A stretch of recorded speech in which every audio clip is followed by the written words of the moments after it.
Welcome to TechPod, where we talk software engineering. I'm your host, Milan Deket, and our guest in the fourth episode is Adam Tornhill. Adam is a software engineer, researcher, and author known for his books about code analysis and software health.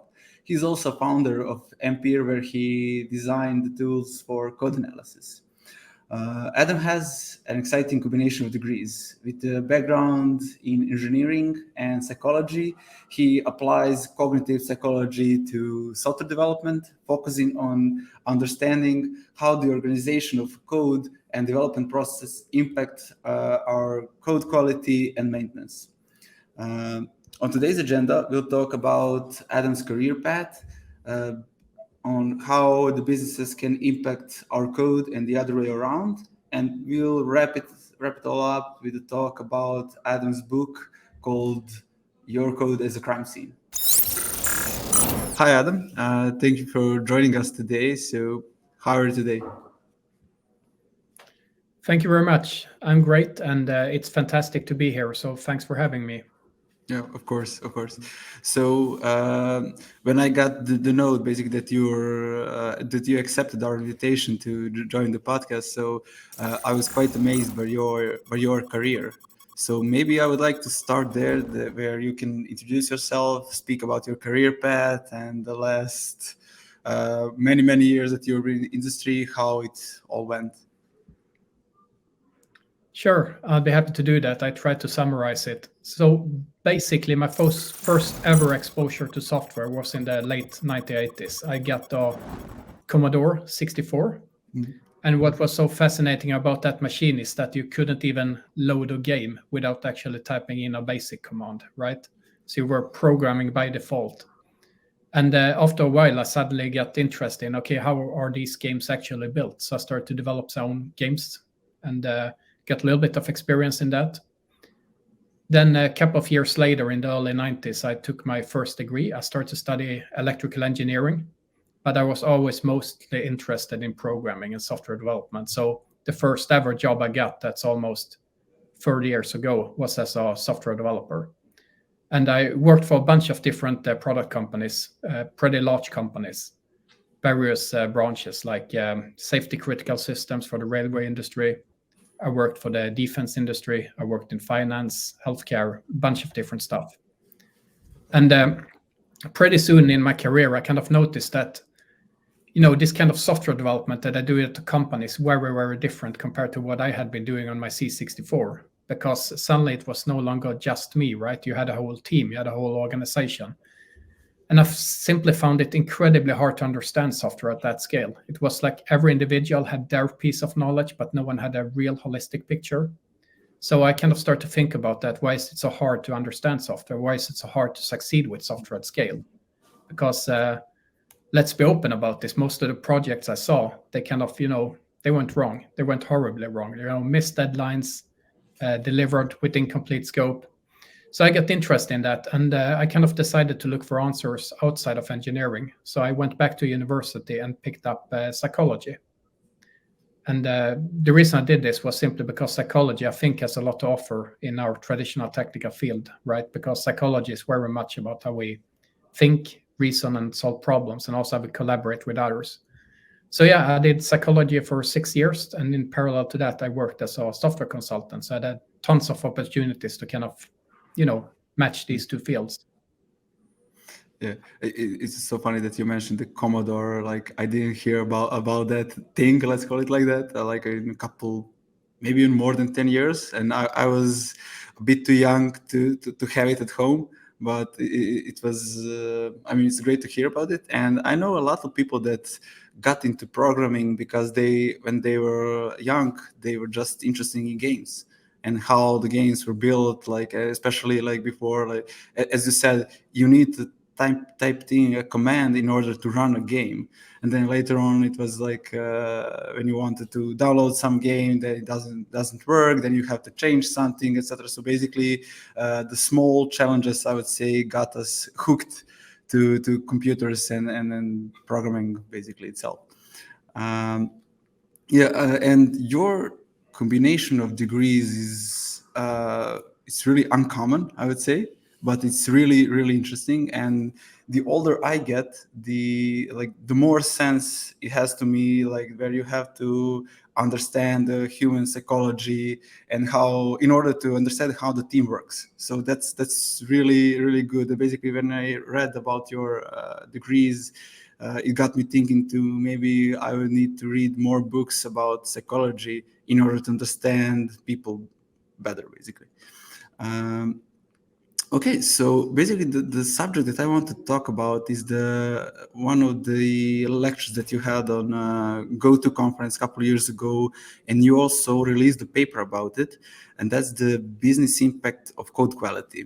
So what inspired you basically to investigate the relation between code quality and the business impact?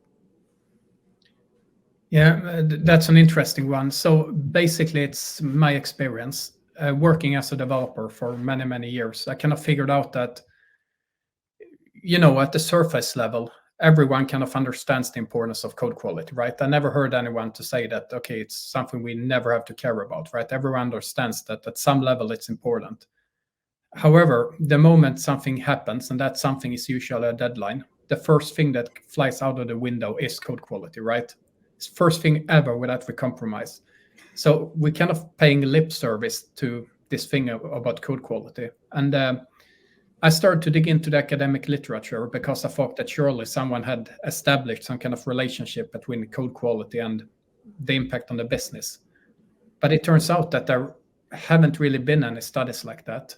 And perhaps the reason is that no one has really defined what code quality is, right? It's a poorly defined subject. And at the same time, I've been running my startup for 8 years, CodeSyn, where I work day to day. And we have been collecting tons of data from lots of proprietary large-scale software code bases. And we are also collecting metrics on the outcome in terms of how quickly can you ship new features, how many defects do you ship into production. So we thought that maybe we can use that data to give the attention an important topic like code quality actually deserves. So I teamed up with my research colleague, Dr. Marcus Borg, and we start to study the business impact of code quality. So that's the background story. Mm-hmm. Yes, unfortunately, like you're right that the first thing that basically gets thrown out when something needs to be delivered fast is the code quality. And as an engineer, that was a painful thing to basically to get to know. So yeah, unfortunately, that's usually the first thing that's dropped. And so, what are the findings that you so basically, were there any findings in your research that surprised you or like challenge your initial assumptions about code quality? Well, I was kind of, based on experience, and that's a poor motivation, but still, based on experience, I was kind of expecting that there would be a relationship between code quality and the business impact. I would have been super surprised otherwise. And we did find that one. What surprised me, though, was how strong that relationship is.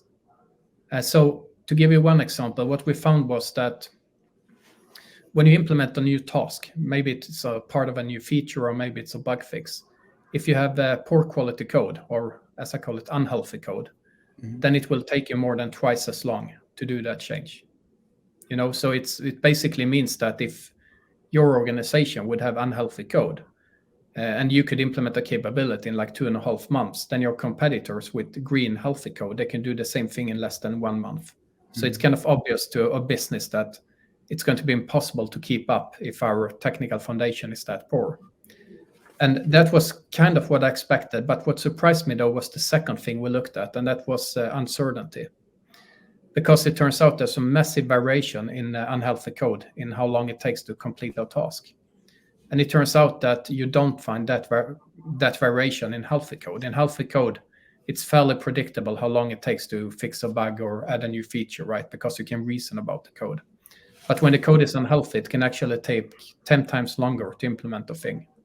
And that variation, that uncertainty is going to cause a lot of friction in the business and the organization, because people make promises all the time, right? We promise things like, yeah, you will have this next month. We will ship this feature. And if you have unhealthy code, you simply cannot make any promises like that, right? Because you don't know if it's going to take 1 month, 6, or 10. So unhealthy code is disastrous. Yeah, but in my experience, like I would say that the businesses are not usually really aware of the code quality. So what's your opinion on that? Like they are aware on some level, but that level is not high enough in order for them to understand that, like, if you make some bad code today, that it will influence you like a lot in the coming years. Yes, I absolutely agree. That's also one of the big motivators behind this study, because we want to give attention to code quality. And in my experience, if you talk to a business manager, they understand things like technical debt. They are familiar with that concept high level, right? So they know that this is a problem in the industry. They also probably know that their own organization wastes time on technical debt that could have been avoided, but they have no idea of knowing how much time is wasted, what are the consequences, because those consequences are largely hidden. So what they see instead are symptoms. They see things like, we get delayed with everything we put on the roadmap. We always underestimate the effort we will take. We get complaints from our customers that we ship a lot of defects into production. And, the actual root cause, the poor code quality, is hidden. It's hard enough for an engineer to reason about source code. Imagine a business manager has never written code. There's no way they can get insights into code. So that's why I've been working a lot on kind of bringing visibility to code quality, to try to visualize it, and in a way that both engineering and business can reason about it and have the same picture. Yeah, and okay, so now we discussed like how bad code can influence business. Basically, you need more time in order to deliver some functionality or feature.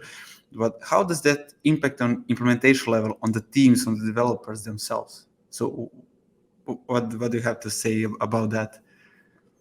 Yeah, that's a very good question, because when this pressure to ship something comes, the team is usually aware that, okay, this part of the code is really, really messy. We have a hard time working in that part of the code. However, the team usually have a hard time making the argument to the business that, we need to stop this feature and instead clean up the code. We need to take, I don't know, 3 weeks and redesign something, right? Because it's so poorly built. There are very few engineers that manage to win that argument without having any supporting data. So that's part of the ammunition we wanted to provide with this research that we did, right? Now we can actually show that, okay, if we refactor this code, we get the following benefits. And the thing is that's so interesting with code quality is that it's not something that just, and I say just within quotation mark, impacts the bottom line of a business. It's also something that has a heavy impact on the engineering team in terms of unhappiness. Because there is this really, really great study that's being done on that shows that the top 3 reasons for developers being unhappy all relate to their technical environment, to the quality of the code. Right? Yeah. No developer dislikes, all developers dislike working with bad code that we could have prevented in the first place. Yeah, I mean, it's really frustrating to work on a bad code, and usually you're not doing the refactor, you're adding more code on top of that bad code, which is basically the same bad code. So you're making things even more worse. And then that in the future, when you come back to change or add some functionality on top of that code, is going to be really hard. It's going to be basically painful for developers to do that. Yeah, but would you say that then maybe every business that has some kind of software or application, it doesn't matter who developed it, maybe they bought it from some other company, do they need to have a technical person for their business in order to help the stakeholders and the rest of the people of the company to understand better the technical side of the product that they're using? So it's an interesting point. And I actually think that what we need is that at the business level, we need to have some KPIs on the code quality, because it's such a massive influence on the business performance. And it's going to control how quickly we can execute on a roadmap, how quickly we can change direction for the company. And as a technical startup founder, I had to learn all this financial vocabulary to be able to talk to investors, talk to the board. And I think we need to have technical metrics that are at the same level of importance as all these financial metrics, because they are fundamental to a business. So I don't think you as a business manager has to be proficient in reading code. I don't think it's your job necessary. But I think it's very important to know at every single moment, where is our technical debt? Where is the poor code that we have? And how is it impacting us? And what do we do about it? Those, I think, are fundamental business questions. Yeah.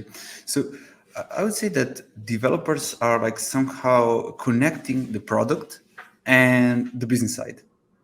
So they need to understand the product, and they need to understand basically the technical side, the application, and then they need to understand the business side as well. So what's your opinion on developers understanding the business domain of the product that they're actually working on? Do they need to understand it, how deep, and in like how many details?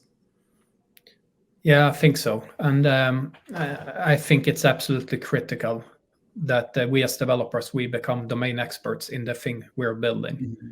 Because my experience is that if you have domain expertise, not only are you going to be able to find better solutions, because you're going to be able to, weed out so many special cases that you don't need to care about because they simply don't occur naturally in the problem domain. So I think you can optimize a lot of effort and avoid a lot of code by being a domain expert. And, the best code is the code we don't have to write.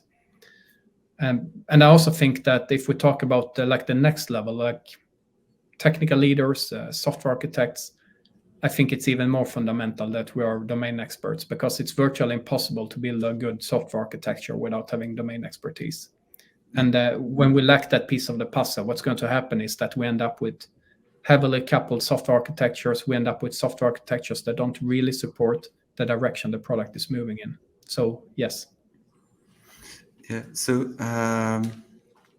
what I wanted to add. Okay, we can just go to the next question. If I remember it, I'll just go back to it. I lost my thought. So we were talking about bad code, the code that needs to be refactored, about technical debt. But what's your definition of bad code? How do you know that some part of the application or some code is a bad code? How do you explain to somebody who is basically a junior developer, or maybe on faculty, or some younger colleagues, or maybe non-technical people? Yeah. So I think that ties into what I said earlier, that we historically haven't really had any definition of code quality, right? And the reason is simply because it's such a multifaceted concept, and it turns out that no matter what metric you choose to measure it, and there are tons of them out there, classics like cyclomatic complexity, Halstead's volume metrics, and whatnot. No matter what you choose, there's always some kind of counter case that, yeah, but in this situation, this is a good thing, right? And what I kind of found out was that we cannot simply measure one metric. We need to measure lots of different metrics. And we get much, much better results if we measure lots of different aspects of code quality, lots of different properties. And then we kind of aggregate these metrics together. So, and that's what I use. And I personally always avoided the term code quality. I call it code health instead. And the reason for that is simply because code quality indicates something very subjective. It's also something that makes conversations harder, because the moment you go to someone and say that, hey, this is bad code, right? It has bad quality. That's like a judgment call. When you say that something is unhealthy, it always means you can cure it. So I talk about code health, and I use 3 different categories of code health. It's red code, which is this super, super complex code with lots of different code smells. Then I have the warning segment. That's code that has started to go in the wrong direction. And finally, I have the green healthy code. That's where you want the majority of your source code to be. So I hope I managed to clarify that. Yeah, we'll go a bit more detail later on, because you built a startup with a product that it recognizes the bad code. Am I right? Right? That's correct. Yes. Yeah. So we'll go in a bit more detail maybe later on. I want to mention one more thing about the domain experts, because I think I mentioned that in each episode of our podcast, that it's really important for especially more junior developers to understand why they need they need to learn a bit more about the businesses that they are working for, and why and how the expertise from the domain side can help them. So we don't want our developers to be just I think that there's a name for it, like a code monkey, where you just sit at your desk and just typing the code, moving the tasks from one column to other column just to make a PM or PO happy, So that's not the goal. It's the goal to understand the business models, the value chain, and the existing solutions on the market, so you can help your client maybe go to market faster, or maybe get a competitive advantage or something like that. So that's really important for us. I'm really glad that you mentioned that we share the same opinion about that. But so I read in one of your blogs that software developers spend a lot of time, basically around 20 to 40 of their time, dealing with technical debt. So maybe you can just start, like, what is a technical debt, and what's the usual way, maybe how we can solve it, and then maybe get to the time how did you measure like that 20 to 40%. So let's start with what is technical debt. So technical debt, it's an old metaphor, of course, that's been changed. It has evolved, and it's been misused heavily over the past 3 decades. So technical debt, it's something you can take on for multiple reasons, right? The traditional way is that you choose as a business to compromise code quality because you hope to ship quicker. And as we have just talked about, it doesn't really work that way. The second thing might be that you actually build the right thing, but then your understanding of the problem domain or the requirements might change, right? So now your original solution is no longer a good fit. So there are multiple reasons why we end up with technical debt. And my definition is simply that technical debt is code that's more expensive to maintain than it should be. Okay, and how we get rid of technical debt? What are the ways that you found most efficient to do that? So I actually think that the technical debt in itself is not necessarily a problem, right? It could actually be a really, really powerful tool if we use it the right way, because there are situations where it might be perfectly safe to say, okay, yeah, let's do this a little bit worse than we ideally would have done, but we get this benefit, right? The key to taking on technical debt is to be 100% aware that that's what you're doing right now, right? You're trading your future of a sustainable code base for a quick fix. And I mean, having awareness of that is not only the engineering team, but also product people and potentially business managers need to be aware that we have taken on tech debt. So, but that should be a rare case. So what I found works the best is, first of all, I think it's about getting situation awareness. You need to know where is your technical debt today. That's the first step, right? Just identifying amongst your, I don't know, hundreds of thousands, million lines of code, where is your technical debt? The second thing you need to know is the relevance of that technical debt, because you can have a large amount of technical debt, but if it's in a stable part of your code base, then it might not be particularly urgent, right? It's important to know about it because it's a potential long-term risk, but most likely you have much more urgent concerns. So the relevance perspective on technical debt is really, really important too. And then finally, before I even start to think about paying down technical debt or refactoring code, the first thing I ensure is that we put a quality bar on what's already there. So make sure that you don't take on even more tech debt, right? Then you're going to fight an uphill battle. And once that is solved, then we can start to prioritize and decide that, okay, this is technical debt we need to pay down first. And I typically connect that to roadmap activities. It's also something you can get a lot of data on. Yeah, I mean, usually how the project that I worked on, how we did things basically. So okay, you have some bad code that you needed to like write in a short period of time, as we mentioned at the beginning. Like you just throw out the code quality, but then you leave some comment, and then you create a Jira ticket where basically you explain why you did that, you did the thing you did, and how it can get fixed.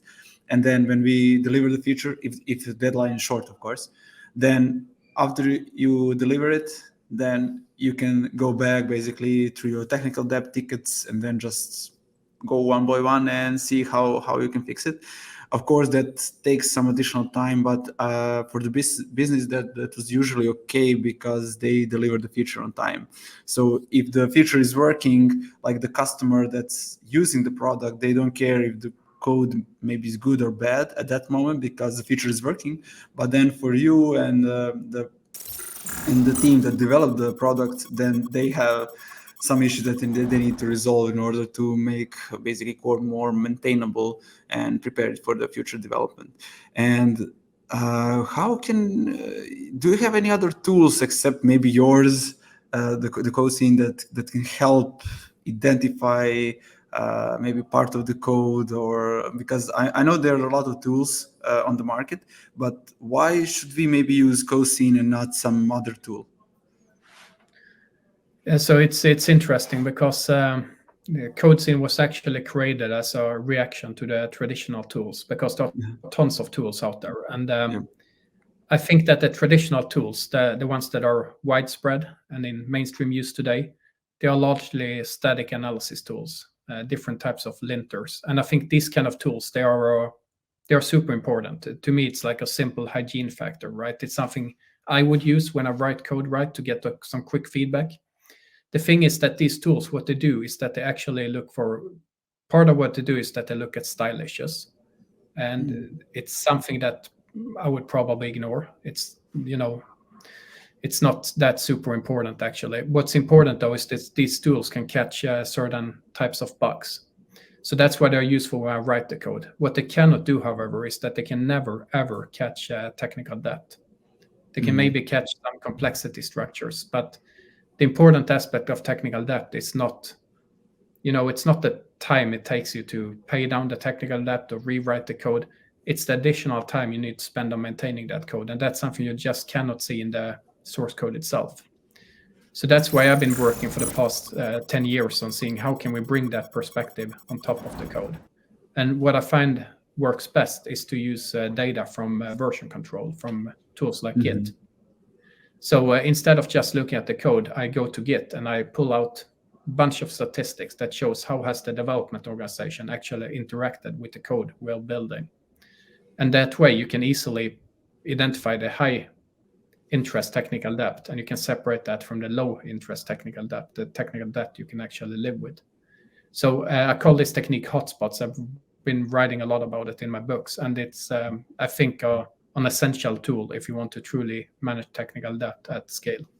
Yeah. So I'm not sure if you can share a lot about how you use Git and Git history in order to recognize technical debt, but if you can share like at least some of the small highlights, because I'm very interested in that subject, and our viewers as well, I suppose. Yeah, sure. I'm going to try, and I hope it doesn't come across as confusing because it's a little bit hard to explain without relying on pictures and images, but I'm going to try. Okay. So basically, there are two aspects, quality and relevance. So the quality perspective, that's where I use the code health metric. It's a metric we implemented in CodeScene. And what you do there is basically you take each piece of code, then you scan it for a bunch of known code smells. And these code smells could be anything at the module level, design issues like low cohesion, too many responsibilities. At the function level, you look for things like gut functions, these functions that you have stuffed with a lot of different business rules, and they're overly complex and super hard to understand. And at the implementation level, you might look for things like copy-pasted code. You might look at code smells like primitive obsession, and so on.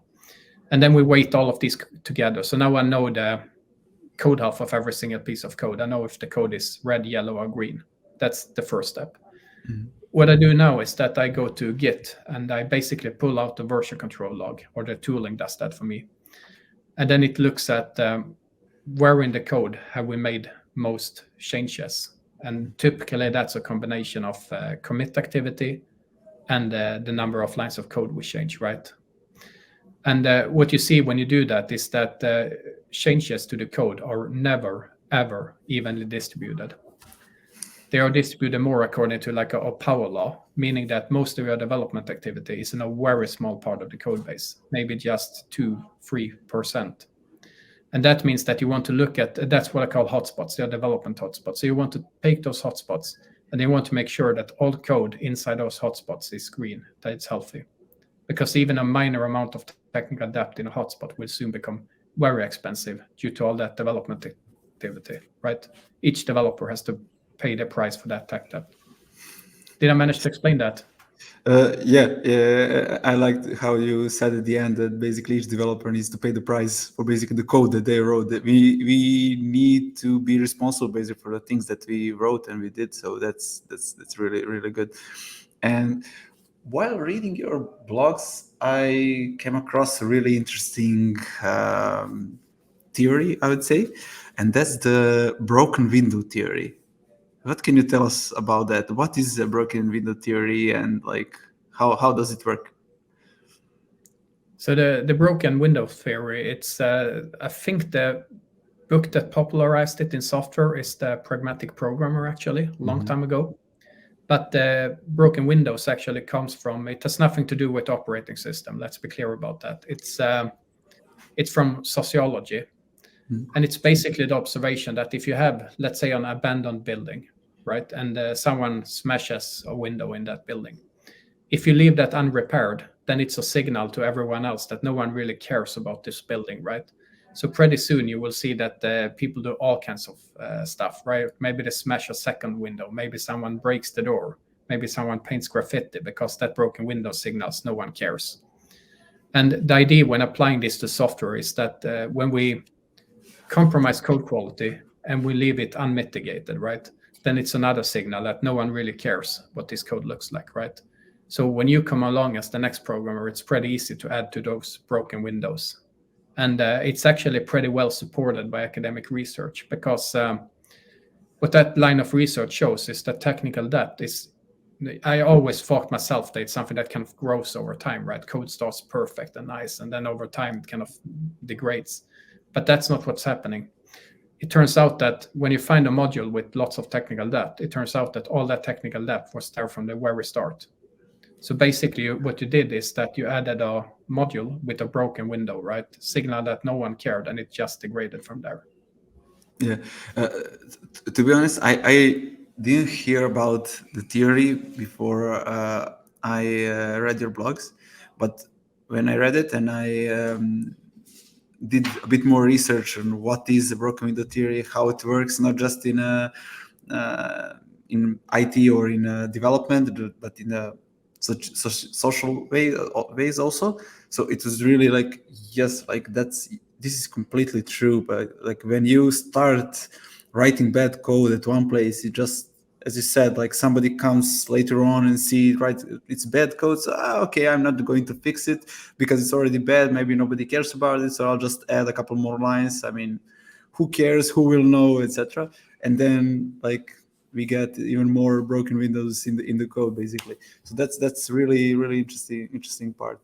And also, can we maybe reduce the technical debt by adding more developers? Is that the solution? It's usually not the solution. It normally just adds to the problem. And the reason for that is, of course, that in software, all the tasks that we do, they basically depend on each other. It's very hard to identify truly independent tasks. And that means that the more people we staff on the project, the more coordination and communication overhead we're going to get. And this is something that Fred Brooks captured 50 years ago in the Mythical Man Month, right? So what usually happens is that you can add, or you can scale a development team to a certain degree, and you can become more efficient with each person. But then at some point, when you have kind of saturated your organization, then each individual that you add is going to become a net loss in terms of productivity, right? So usually, and I understand why you ask that, because it's very common, right? I've seen it myself so many times that we're executing too slowly on the roadmap. Instead of understanding and fixing the root cause, which might be technical debt, our gut response is to just add more and more people, right? And the only thing that does is to delay you even more. So I think it's really dangerous. And the way you prevent that is, of course, by having data and visibility into, okay, how does your software project actually work? How many people are you? How many people can you be? And what happens if you add more people?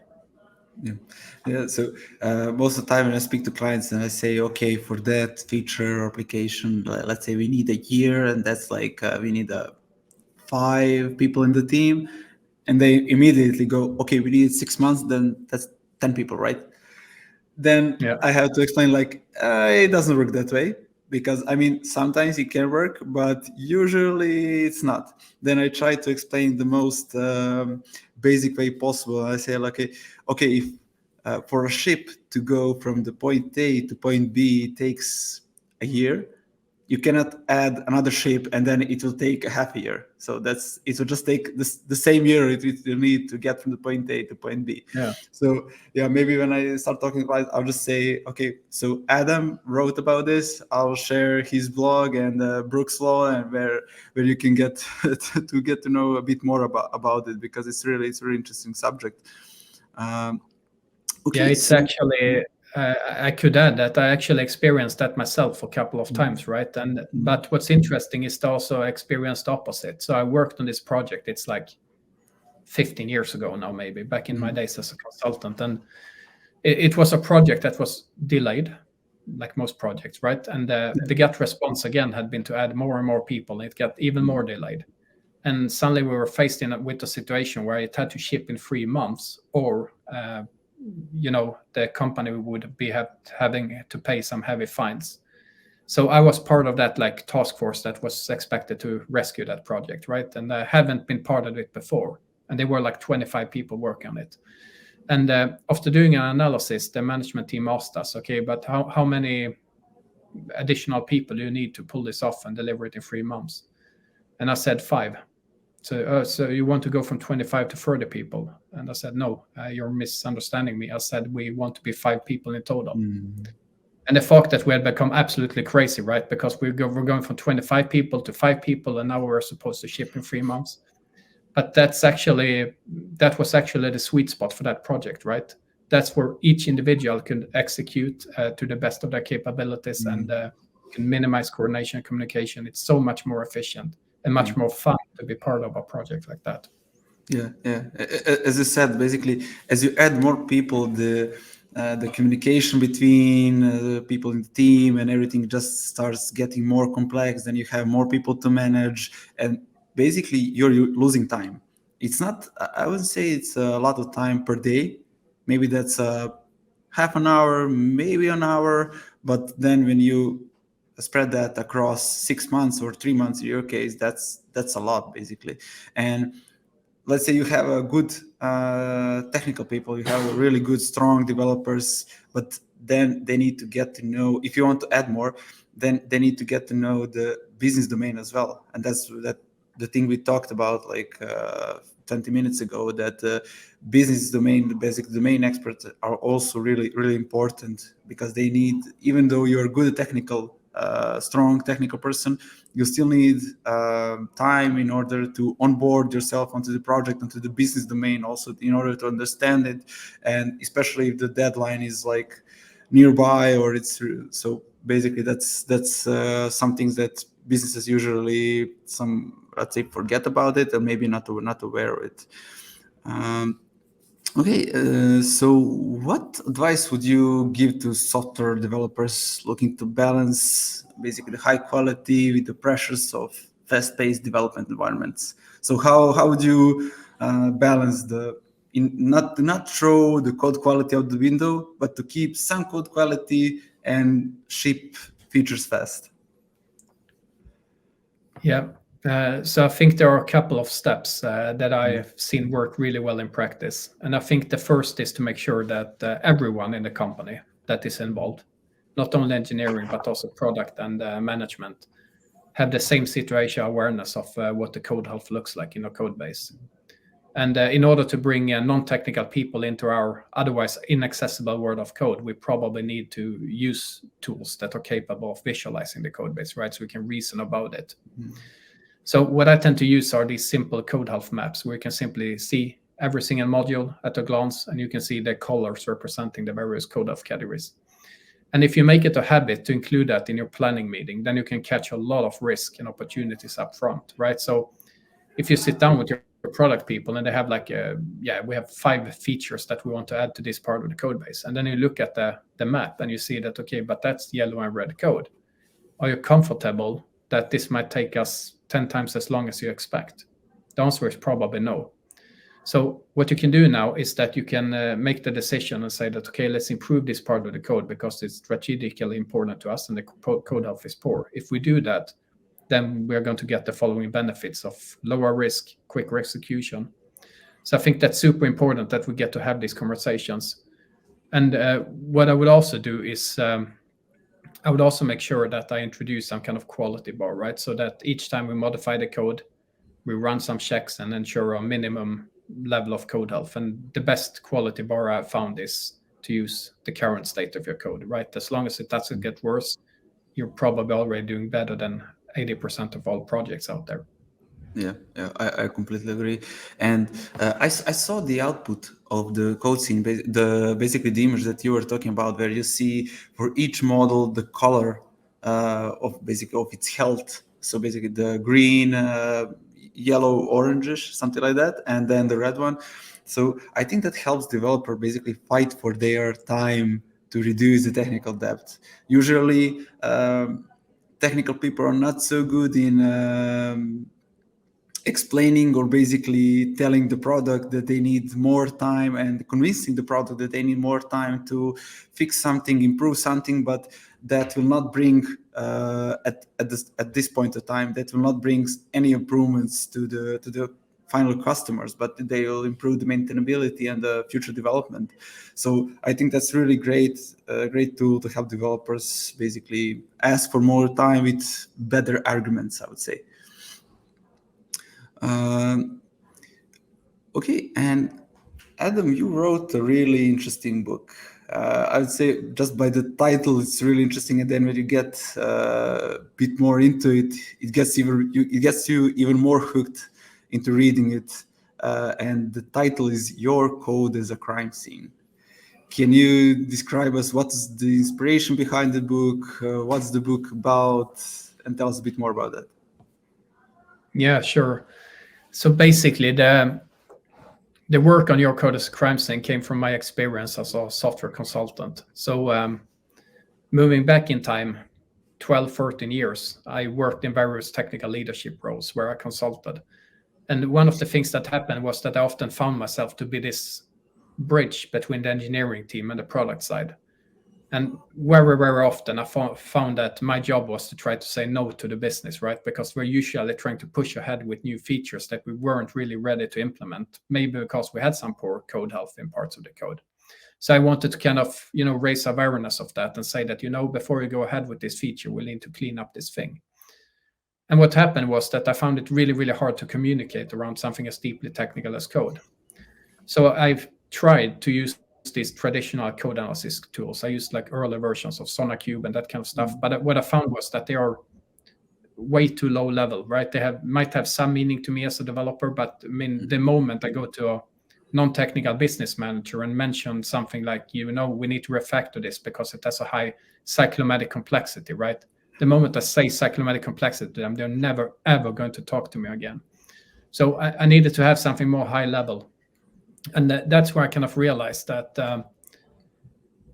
because at the same time I was in the middle of my psychology studies, right? So I was reading all these courses in criminal psychology and forensic psychology. And I got very fascinated by a method called geographical offender profiling, which is basically a method where you identify the home base of serial offenders. And you do that based on the location of the crime scenes. So you know that you have a crime scene here, another one here. And what you do is that you mathematically find patterns in the distribution of those crime scenes.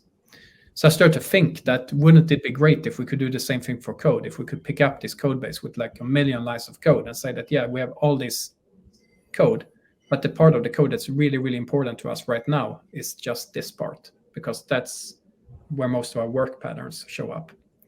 So to make that happen, I needed to have some behavioral data that could show how we as developers move around in the code base. And I found that in Git. So that's where I got interested in mining Git and collecting statistics. So that was like the inspiration for Your Code as a Crime Scene. Yeah, I mean, who would say that you can get so much data from about the behavior of developers or maybe the product itself from the Git and Git history, Git commits, branches, etc. I mean, to be honest, I never thought about it in that way. I usually thought, okay, that's just a version control where you can follow the changes in your code and that's it. But when you explain it that way, that basically you start thinking, well, okay, so maybe I need to follow, maybe I need to give more attention to the commits and changes, etc.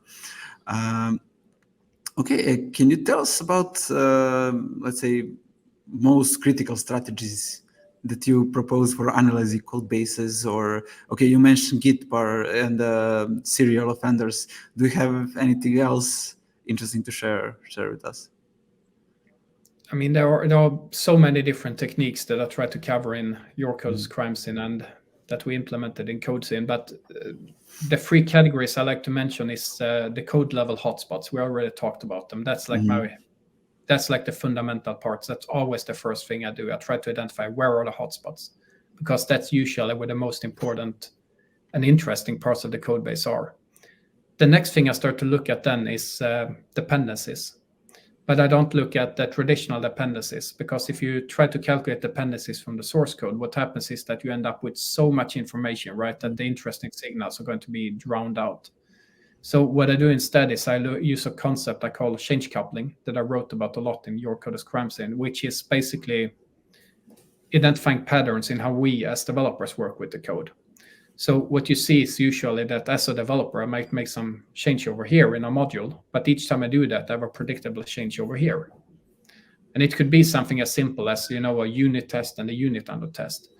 But it could also be some kind of logical dependency between two different modules that's not visible in the code.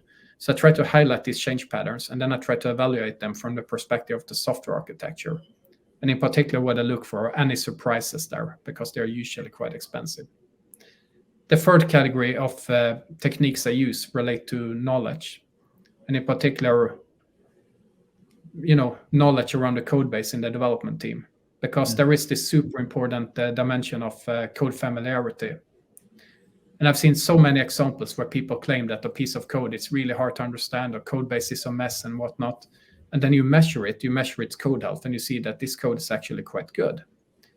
Then you need, when that happens, and first time I saw that was surprising to me, right? But when you drill a little bit deeper, there's always a story to it. And usually that story is that the people who are currently working on that code base are not the same developers that implemented that code, right? They've usually inherited the code base.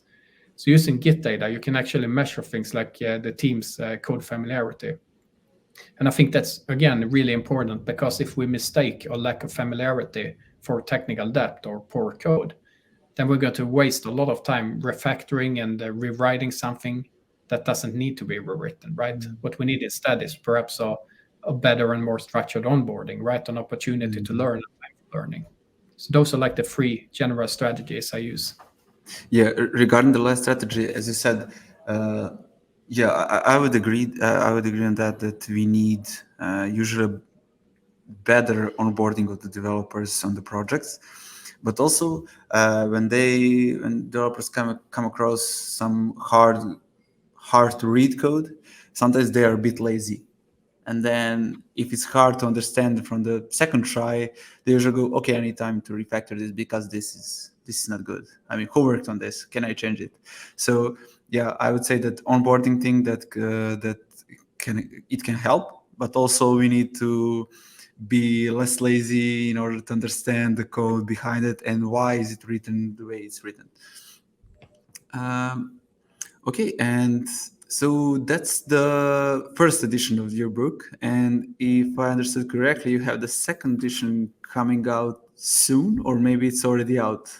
So what has changed in between the first and the second edition? What did you add, and do you have any new findings? Yeah, so it's basically that the first edition of Your Code as Crime Scene is almost 10 years old. Mm-hmm. And what I wanted to do a second edition, and the second edition, it's already available as an ebook, and it will hit the printing press in early January.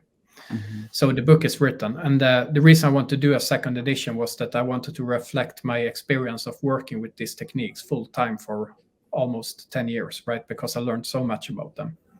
And what I kind of found was that the core techniques like hotspots and change coupling and these knowledge maps, they have kind of, I think, stood the test of time very well. But what I wanted to do was to focus a little bit more on the use cases. Like, okay, this is how you get the information. What do you do now that you have the information? How do you act upon this? And how do you follow up on the improvement? So that's what I want to drill deeper into. I also wanted to modernize the case studies in the book so that I have modern code bases that we investigate, up-to-date programming languages, stuff like that. And finally, I wanted to touch a little bit about all the changes that are happening in the software landscape at the moment, like AI-assisted programming and that kind of stuff. How is that going to influence us going forward? What are the long-term implications of that?